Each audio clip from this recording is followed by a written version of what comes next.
Espera. Antes de que te revele lo que sucedió en esta increíble historia. Si ya estás listo para ser mi cómplice en esta aventura, suscríbete ahora mismo y deja tu me gusta. Es hora de que la historia comience. Vendió el coche de su padre fallecido para darle un viaje a su esposa, pero no imaginó el secreto que el auto ocultaba. Lo primero que noté esa mañana no fue la luz del sol ni el olor a café. Fue el silencio. De esos que te oprimen el pecho. Desde la ventana de mi cocina, vi la puerta del garaje abierta de par en par. Se me encogió el corazón. Durante 20 años, esa puerta había permanecido cerrada todas las noches. Edward solía bromear diciendo que nuestros Shelby T500 dormía mejor que nosotros, pero Edward llevaba 8 meses desaparecido. Dejé mi taza y salí. El aire era fresco y suave, la clase de mañana que le habría encantado. Una suave luz primaveral y un toque de rocío en la hierba. Mis zapatillas rozaron el cemento al entrar en el garaje. Estaba vacío. La mancha de aceite en medio del suelo, donde ese coche había descansado durante décadas, seguía allí, oscura y familiar.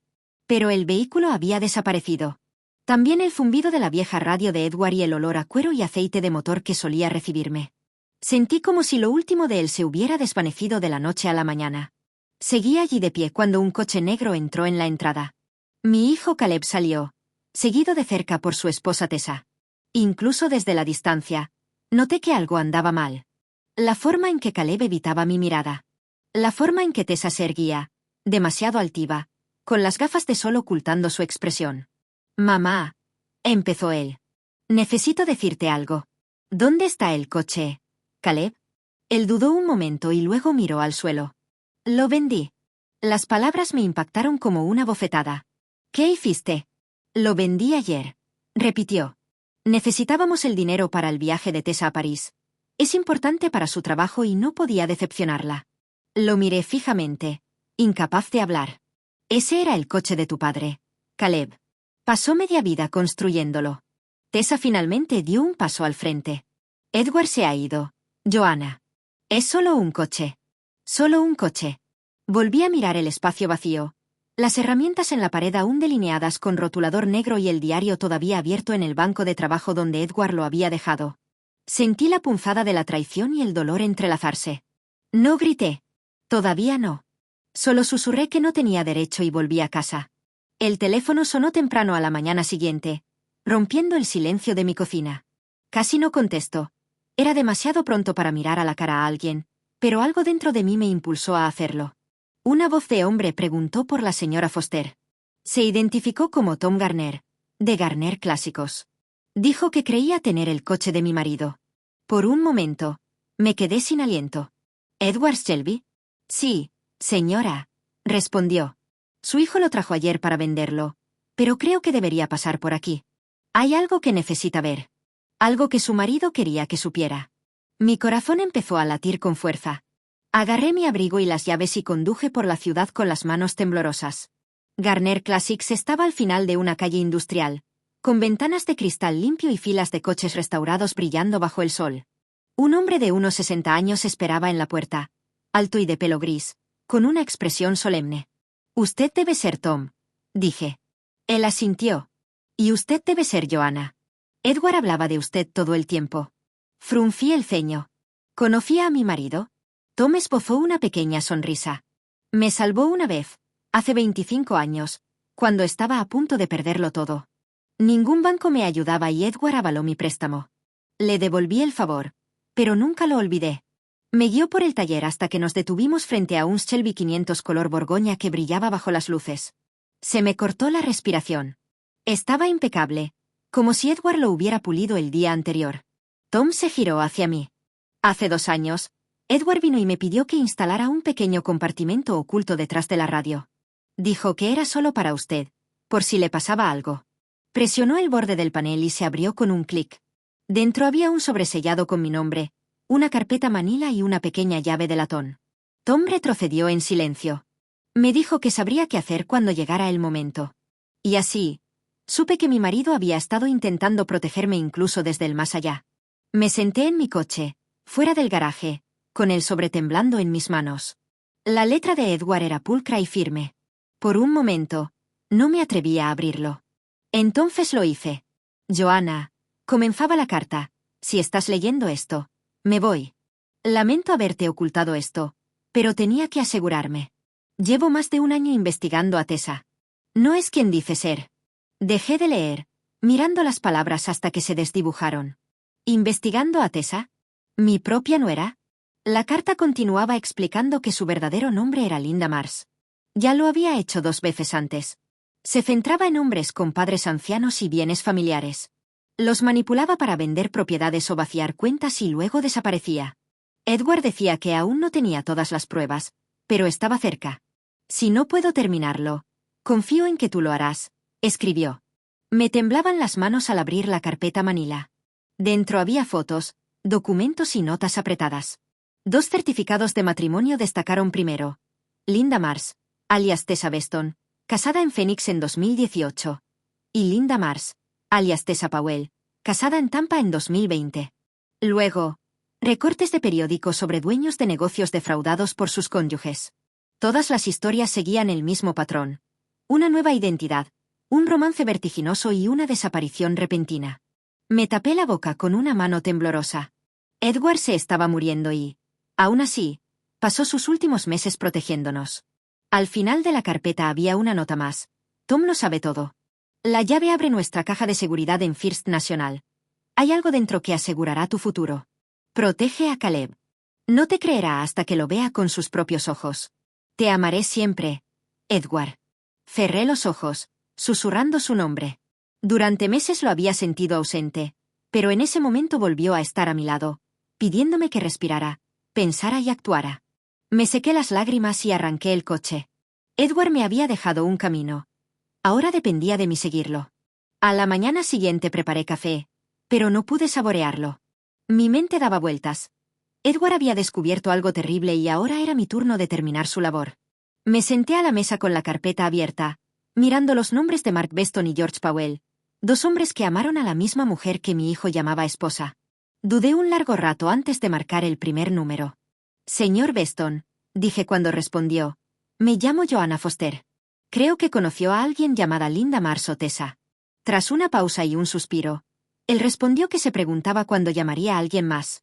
Mark me contó su historia. La conoció en Phoenix. Era encantadora, el tipo de mujer que te hace sentir visto. Tras casarse, ella empezó a sembrar dudas sobre la salud de su madre. Convenció a Mark de que necesitaba cuidados de lujo y que la única forma de pagarlos era vendiendo la casa de la anciana. Lo hizo, y 2 semanas después, ella desapareció con cada centavo. Su madre murió un año después, preguntando cuándo podría volver a su hogar. No podía hablar por el nudo en mi garganta. Después de colgar, marqué el segundo número.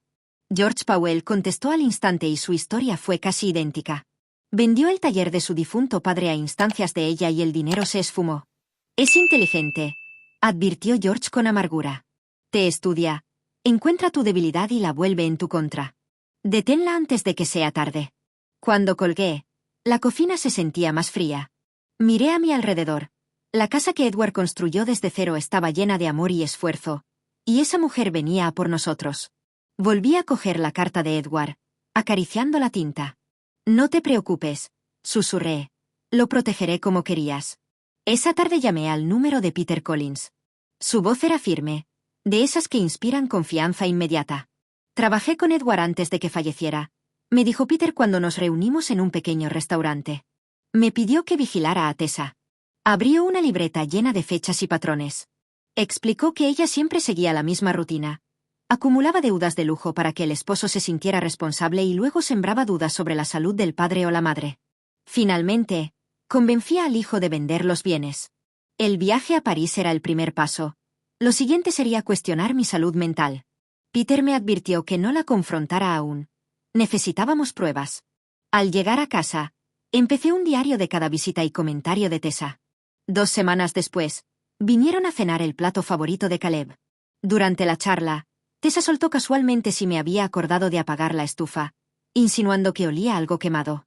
Su tono era ligero, pero sus ojos me analizaban. La apagué, respondí con calma. Ella sonrió diciendo que solo se preocupaba porque una casa tan grande para una sola persona podía ser mucho que gestionar. Caleb asintió en silencio. Cuando se fueron, anoté cada detalle. La función había comenzado. Una semana después, decidí que era el momento. Las mentiras eran como enredaderas que amenazaban con estrangular nuestra familia. Llamé a Caleb y le pedí que viniera solo. Cuando entró y vio la mesa llena de pruebas, se quedó paralizado. «Mamá, ¿qué es esto?» «Es obra de tu padre», respondí. Él leyó la carta con la mandíbula apretada, pero al llegar a los matrimonios previos, se resistió. Dijo que su padre era paranoico y que no confiaba en ella por ser joven y exitosa. «Tu padre era meticuloso», le dije. «Son registros oficiales. Caleb. Llama tú mismo». Él se levantó furioso, diciendo que yo necesitaba ayuda, y se fue. Las palabras me dolieron, pero lo dejé ir. Sabía que la verdad terminaría saliendo a la luz. Pasaron las horas en una casa demasiado silenciosa hasta que, cerca de la medianoche, sonó el teléfono. «Mamá». La voz de Caleb estaba rota.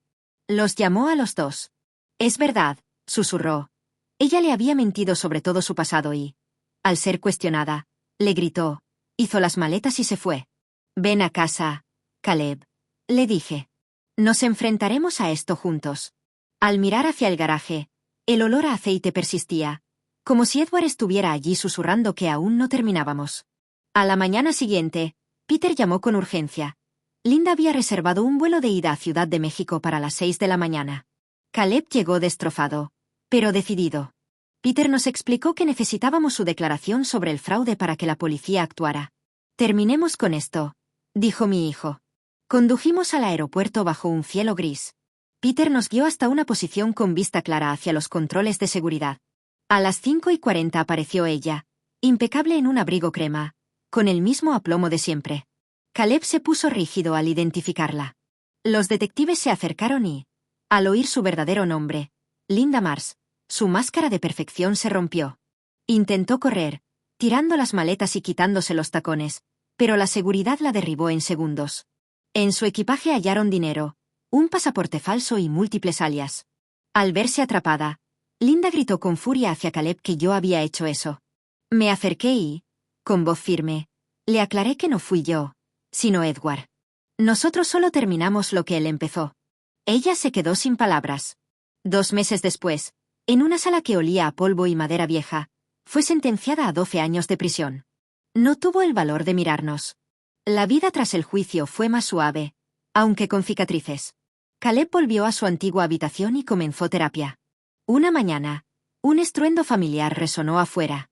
Era el Shelby en la entrada, brillando bajo el sol. Tom Garner salió sonriendo. Pensó que el coche debía volver a donde pertenecía.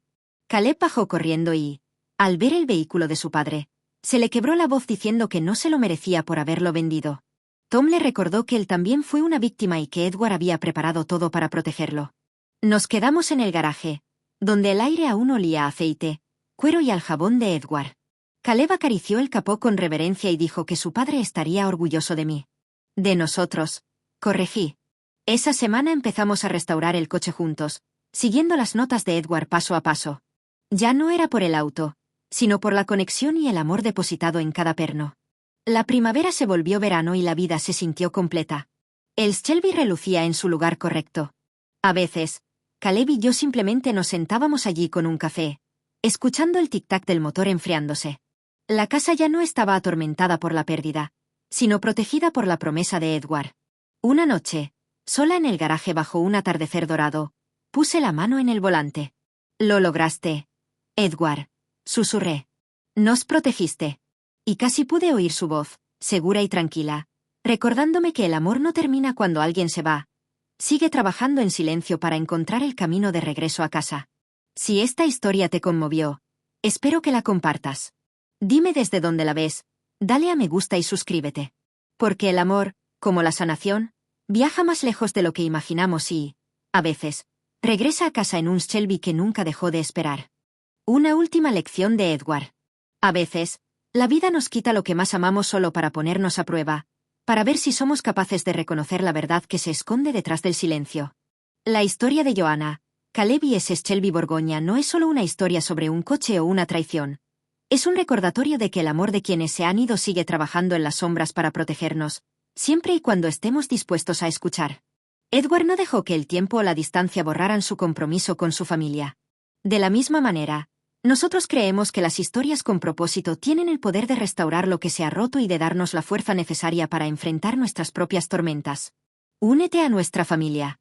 Si este relato tocó una fibra en tu corazón, si te hizo recordar a alguien que te cuidó desde el silencio o si simplemente te recordó que nunca es tarde para recuperar lo perdido, te invitamos a que no te marches sin dejar una huella. Regálanos un me gusta. Es la forma de decirnos que esta historia valió la pena. Cada interacción ayuda a que este mensaje de justicia y amor llegue a alguien que, quizás hoy mismo, se siente tan perdido como Caleb o tan sola como Joanna. Suscríbete al canal. No queremos que esta sea nuestra última charla. Al suscribirte, te aseguras un lugar en nuestra mesa de la cocina, donde cada semana compartiremos relatos que nos enseñan a mirar más allá de las apariencias y a valorar lo que realmente importa. Cuéntanos tu historia. En los comentarios, dinos desde qué rincón del mundo nos acompañas. ¿Alguna vez sentiste que alguien te protegía desde el más allá? ¿Has tenido que luchar por recuperar algo que te pertenecía? Te leemos, porque tu voz es la que termina de pulir este Shelby que construimos juntos. Como decía Edward, el amor no termina cuando alguien se va. Encuentra el camino de regreso a casa. Haz que este canal sea también tu hogar.